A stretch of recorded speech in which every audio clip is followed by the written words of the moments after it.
In this podcast, we're going to examine the concepts of acid-base balance and acid-base imbalance. Think of acid-base balance as a balanced scale, and as you look at this photograph, you'll notice that in order for the scale to be balanced, there needs to be 1 part acid and 20 parts bicarbonate. So as we talk about the acid-base imbalances, they are going to occur because of alterations in either the acid or the bicarbonate. For example, if we were to add acids to the side of the scale that holds the acids, that side would get heavy and the needle would tilt to the left, indicating acidosis. So one way for a body to have acidosis is to add acid. However, if we were to remove bicarbonate from the right side of the scale, the acid side then would feel heavier because it would no longer be balanced, and the scale would then again tip to the left, indicating acidosis. So the second way for the body to develop acidosis is to lose bicarbonate. So in order for the body to develop the imbalance of acidosis, either acids have been added or bicarbonate has been lost. The reverse is true when we look at alkalosis. If we add bicarbonate to the body, the needle will tilt to the right, indicating alkalosis. However, if we lose acids, the needle will also tilt to the right, indicating alkalosis. So there are 2 ways for the development of alkalosis, either the addition of bicarbonate or the loss of acid.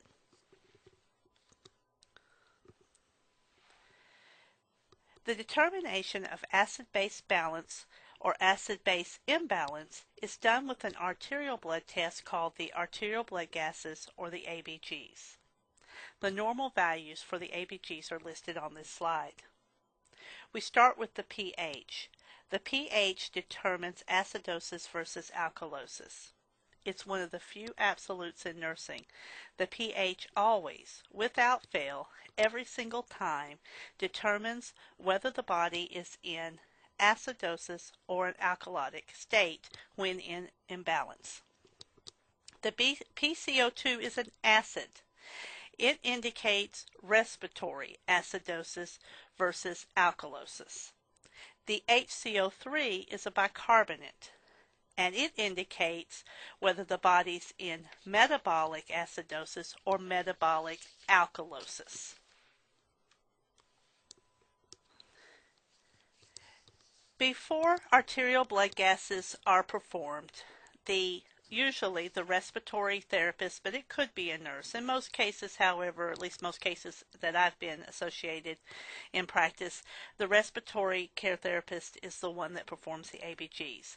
Before they do an ABG analysis, they need to perform an Allen's test.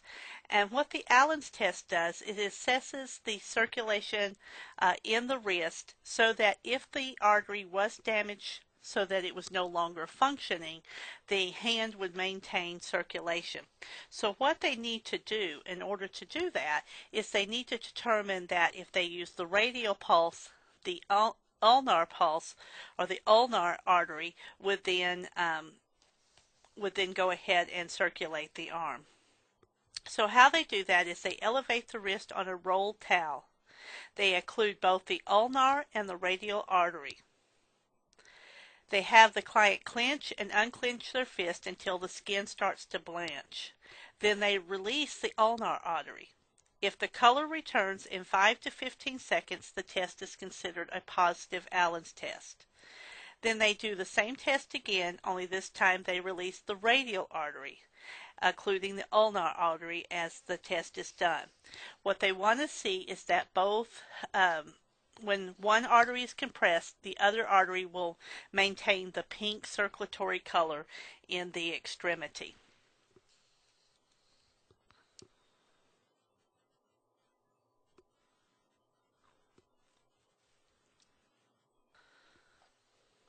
This is a photograph of the Allen's test being done. Note that the needle that goes in is in at about a 45-degree angle, and it will be at somewhere between a 45 and a 90-degree angle. Note that the person performing the test is palpating for that pulse and inserting that needle into that artery. The specimen that is collected into that syringe, the syringe is then capped and it's put into a usually a little cup of ice and transported to the lab for immediate analysis. Once the person performing the test gets the specimen and they remove the needle, they must hold pressure to that site for at least 5 minutes. And the reason for that is because it's an artery, it's going to bleed more freely than if it was just a venous stick. And so you have to hold pressure on there a little longer, usually 5 to 10 minutes, to make sure that the bleeding has stopped. In the next 2 slides, I'm going to walk you through an algorithm for determining whether the ABGs that are resulted indicate an imbalance that is acidotic or alkalotic. We start with step 1. Step 1, we look at the pH. We note, is it normal, is it a high value, or is it a low value? If it is a high value, then we know that the imbalance that we have each and every time is an alkalosis. If it is a low value, then we know that it is acidosis. It is one of the few absolutes that the pH always determines the acid-base imbalance.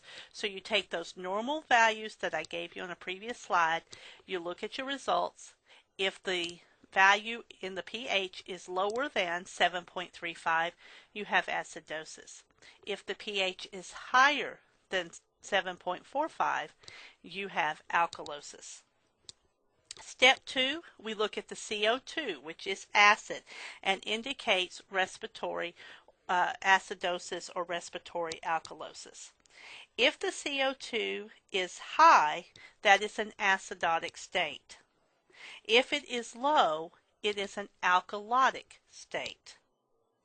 In step 3, we look at the HCO3, which is bicarbonate and indicates metabolic acidosis or metabolic alkalosis.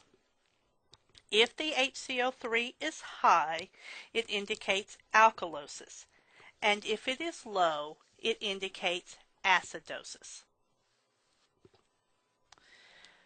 Alright, for step 4 of our algorithm.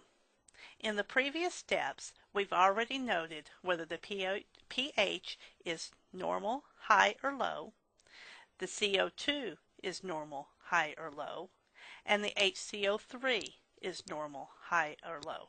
So step 4 is we need to ask ourselves the question, are both the CO2 and the HCO3 abnormal? If the answer to our question is no, then the one that is abnormal indicates the acid-base imbalance. For example, if the pH was low and the CO2 high and the HCO3 normal, then we know that both the pH and the CO2 indicate acidosis. And since it is the CO2 that is abnormal, that indicates respiratory acidosis. Remember I told you that CO2 indicates respiratory and HCO3 indicates metabolic. If the answer to the question, are both the CO2 and the HCO3 abnormal, is yes, then the one that's in the same state, either acidosis or alkalosis, indicates the acid-base imbalance.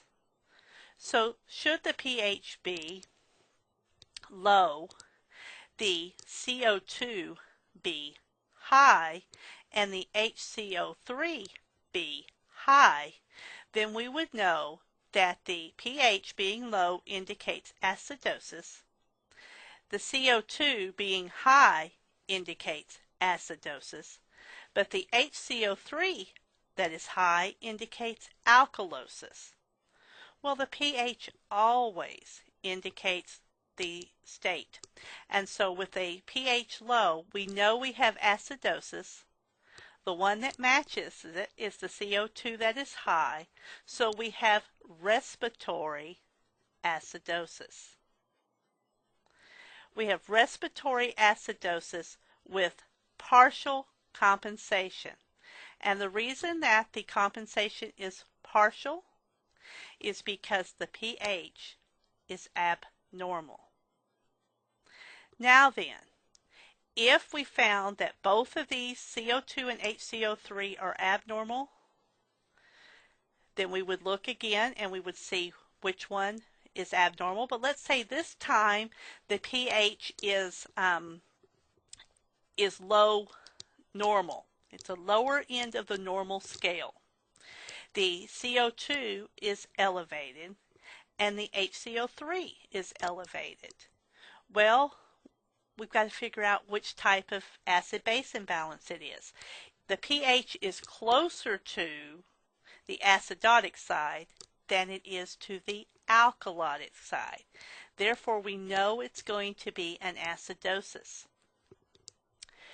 The CO2 being elevated is an acidotic state. The HCO3 being elevated is an alkalotic state. So we still have respiratory acidosis, but this time we have full compensation. And the reason we have full compensation is because the pH was returning to normal. It returned to normal. The body compensated enough that it returned that pH back to normal. But we still have an imbalance because the CO2 and the HCO3 are both abnormal. So step 4. Are both CO2 and HCO3 abnormal? No. Then the one that's abnormal indicates the acid-base imbalance. Are both the CO2 and the HCO3 abnormal? Yes. Then the one that's in the same state, acidosis versus alkalosis, as the pH indicates the acid-base imbalance. Is the pH normal? No. Then the partial compensation is occurring. Is the pH normal? Yes. Then full compensation has occurred. So that's how you use this algorithm. Now the next slide, I've given you some examples and we're going to practice this. Okay, now we're going to use that algorithm that I gave you in the last 2 slides to interpret some ABG values. Let's start with the first example. The pH is 7.31. That is a low value because normal is 7.35 to 7.45. A low pH indicates acidosis. The PCO2 is 50 and that is a high value because the normal is 35 to 45. A high CO2 indicates acidosis. And a CO2 elevation or decrease indicates a respiratory imbalance.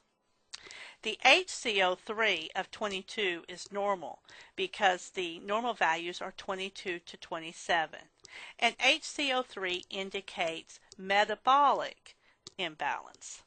But it's normal, so there is no metabolic imbalance. There is a respiratory imbalance. It is respiratory acidosis. Both the PCO2 and the pH indicate that this patient's in an acidotic state. And because it is the PCO2, it's respiratory acidosis. Is there any compensation going on? No, there's not. How do I know that there's no compensation? If compensation was occurring, both the CO2 and the HCO3 would be abnormal values. Now let's do the second example. The pH is still 7.31, indicating that the patient is acidotic. The PCO2 is 44. 44 is normal CO2. The HCO3 is 20.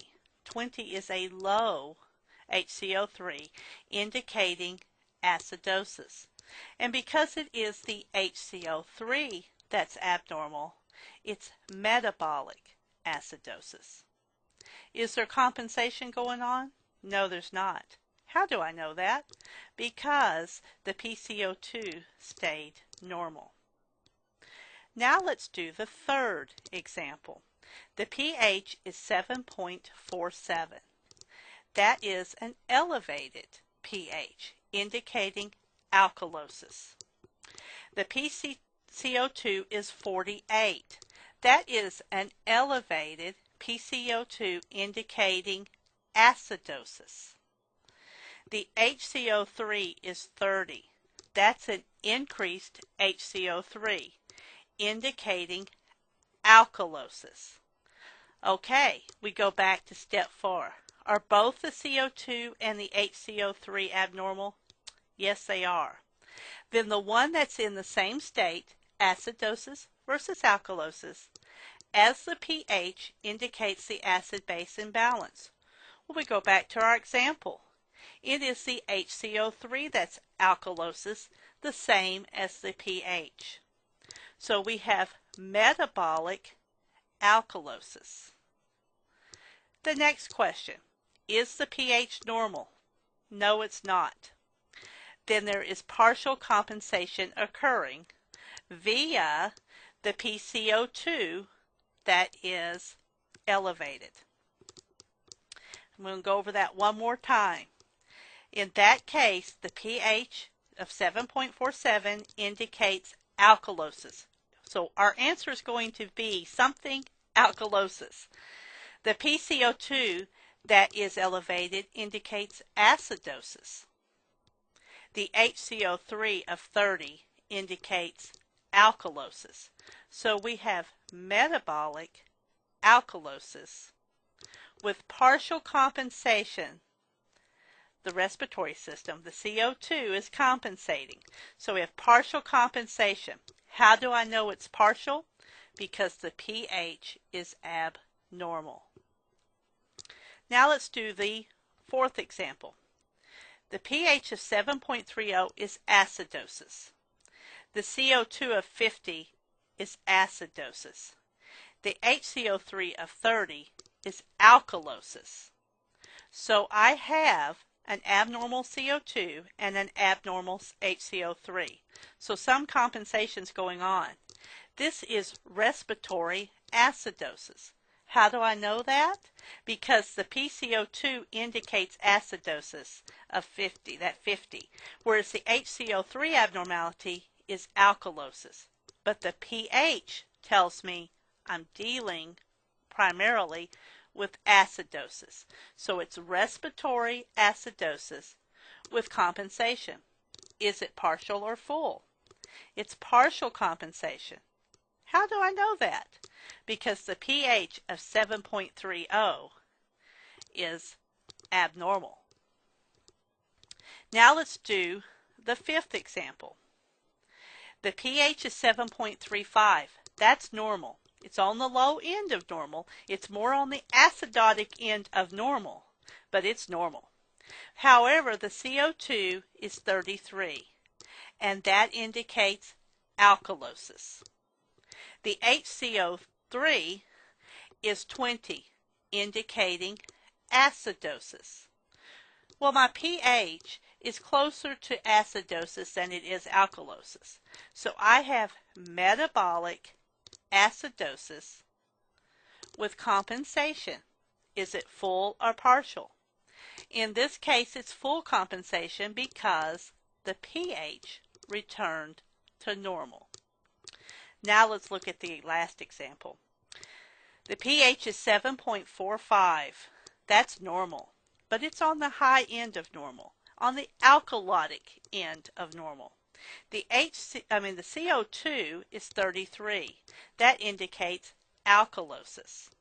The HCO3 of 20 indicates acidosis. Yes, the CO2 and the HCO3 are both abnormal.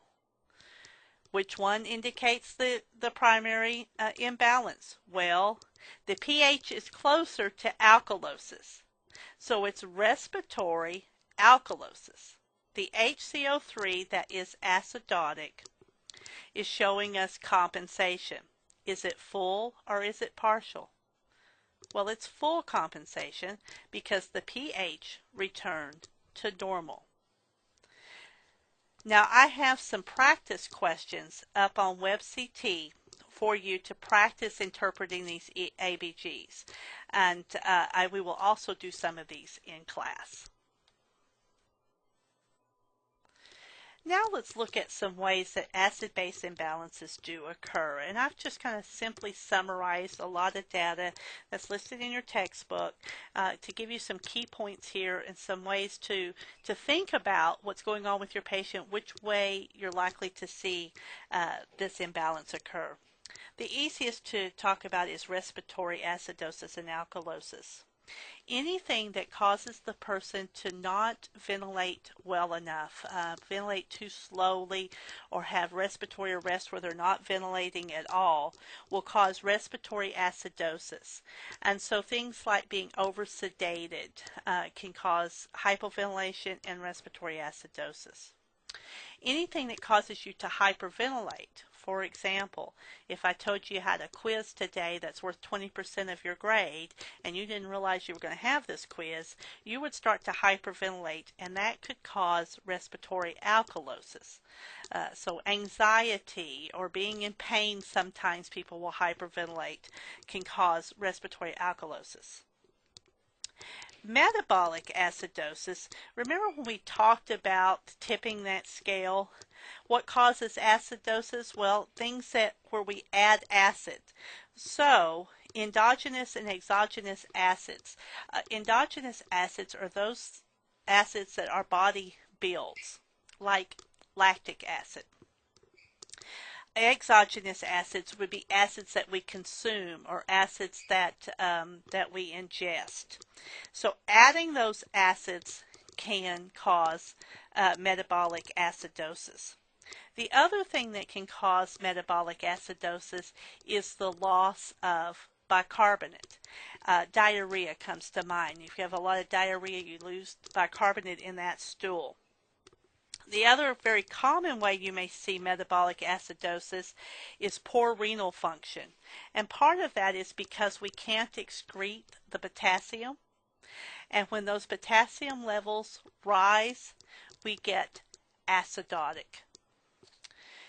Metabolic alkalosis then, on the other hand, can occur because we are adding bicarbonate. For example, if we're taking bicarbonate for indigestion.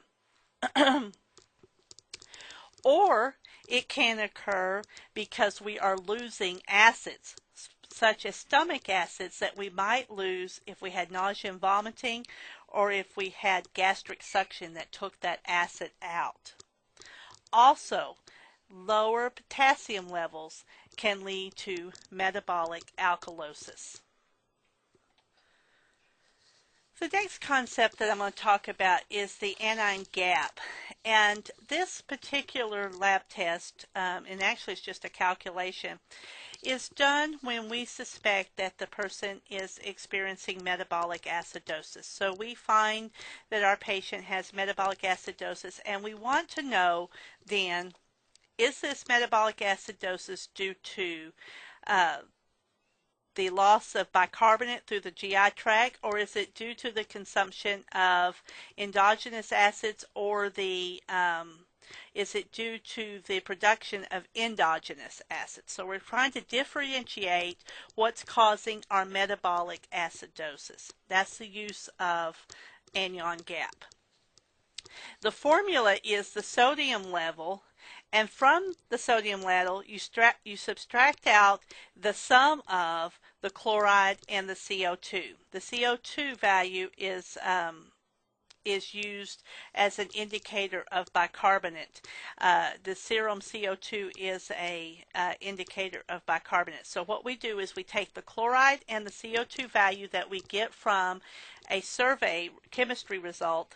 We add those two together and we subtract it from the sodium value. The normal is 12 plus or minus 2, so the normal is 10 to 14. If the value returned is 10 to 14, we have a normal anion gap, And if the patient is metabolically acidotic, that generally means that it is a loss of bicarbonate through the GI tract or the consumption of exogenous acids. If the anion gap is high, greater than 14, it indicates that there's a production of endogenous metabolic acids such as during diabetic ketoacidosis or lactic acidosis. If the anion gap is low during metabolic acidosis, it's generally related to hyperalbuminemia. So what does all this mean as far as treatment is concerned? The primary thing you need to understand about the treatment of an acid-base imbalance is that we have to determine what's causing the imbalance and we treat the underlying cause.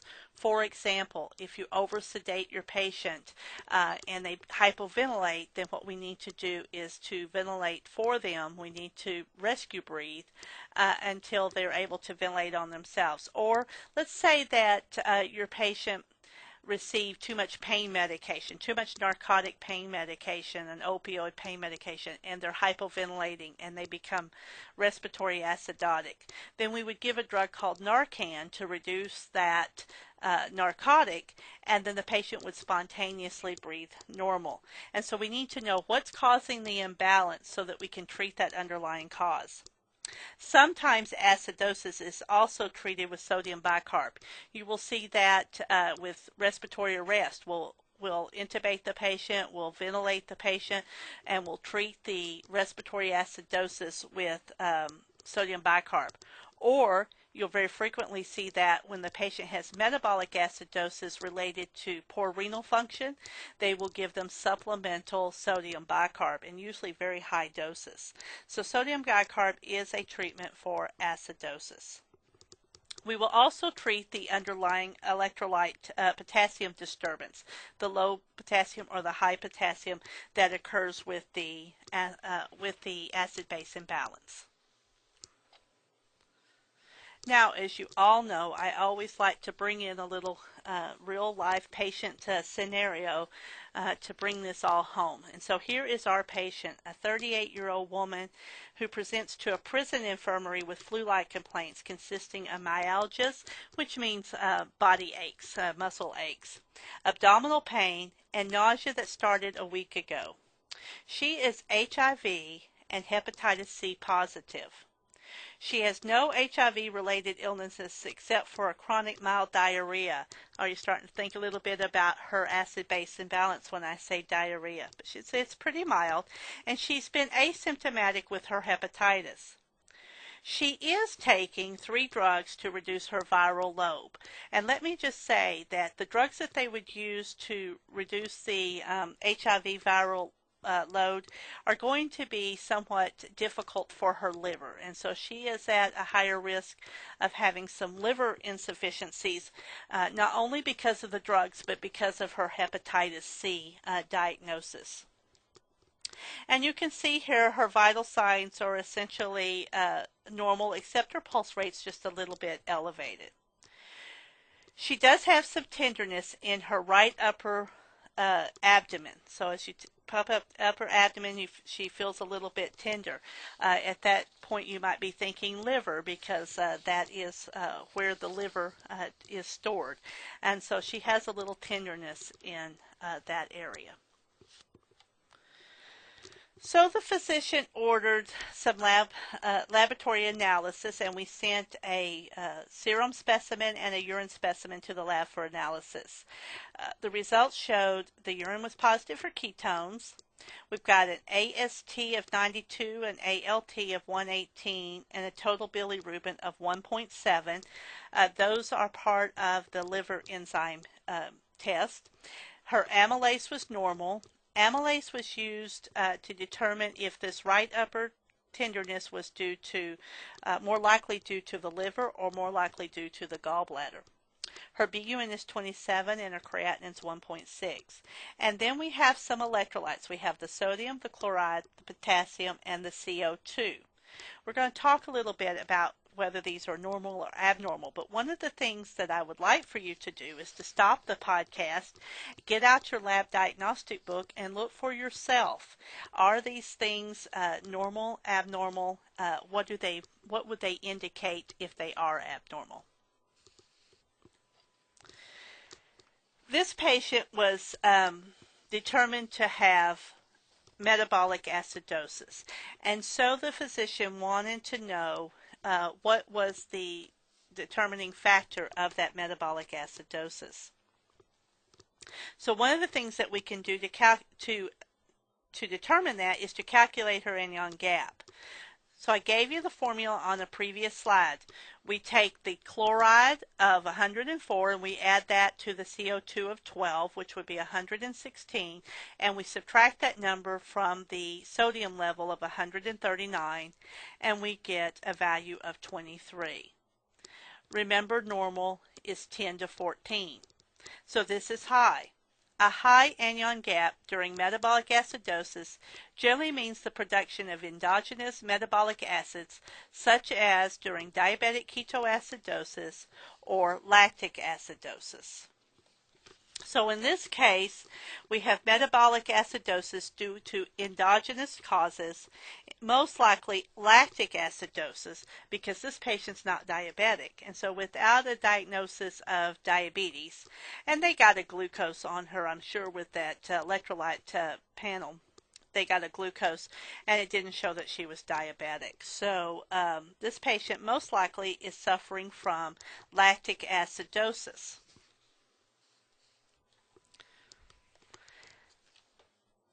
Now hopefully you've looked up her lab values, and we're going to talk a little bit about what they mean. Her liver enzymes are elevated, indicating some liver disease. Well, we're not really too surprised about that. She's got hepatitis C. She's taking some drugs that also are very damaging to her liver. Her total bilirubin is also high, indicating liver disease. Her CO2 is decreased, indicating metabolic acidosis. Now remember when we talked about arterial blood gases, the CO2 indicated respiratory? Well, when we're talking a serum analysis of CO2, it's an indication of metabolic acidosis. And if you've looked in your lab diagnostic book, it talks about what it means if the value is elevated, what it means if the value is decreased. So with this serum CO2 is decreased, it indicates metabolic acidosis. Her elevated urine ketones, because we should not normally be having ketones in the urine, indicate impaired carbohydrate metabolism, most likely in this patient indicating liver disease. Her BUN and creatinine are slightly elevated, indicating a potential renal insufficiency. So what her lab and her anion gap tell us is most likely her liver is having more of a disease process than it had been having in the past. Why? What changed for this patient? It was determined that this patient's acidosis was caused by medication-induced lactic acidemia. And so with her hepatitis C and the progression of her hepatitis C, her liver wasn't as healthy as it needed to be to process those drugs in the quantity that they were giving her. Remember that the liver does a lot of the metabolism of these medications. And so what had to be done for her so that she didn't get further liver disease and more sick is that they needed to reduce the dosages of those drugs and perhaps even find some that were less damaging to the liver. And so you can see from this case how we use this information that we've talked about in this podcast to determine what's going on with the patient and to figure out how to best treat the disorder. The concept of acid-base balance is typically a very difficult one for students to comprehend. We'll go over it this time. You've got the podcast. We're going to do some stuff in the classroom. You will see this information again in Family Health Nursing 1. Oftentimes it's something that you have to see over and over and actually see it in patient contact in order for it to make a lot of sense. I've given you some very brief summary concepts of acid-base balance. My suggestion is that you practice what I've given you, listen to the podcast more than once, do the practice questions that I put up on WebCT about interpreting ABGs, and then start looking for some of this data in your clinical situations so that you can see it in real life and get a better grasp of the concepts. It's something that you're probably going to have to study a little more intently than maybe some of the other concepts that we've discussed in this course. If you have any questions, something you don't understand about this podcast or something that I explained in class, please just post them to WebCT and I'll be glad to answer them.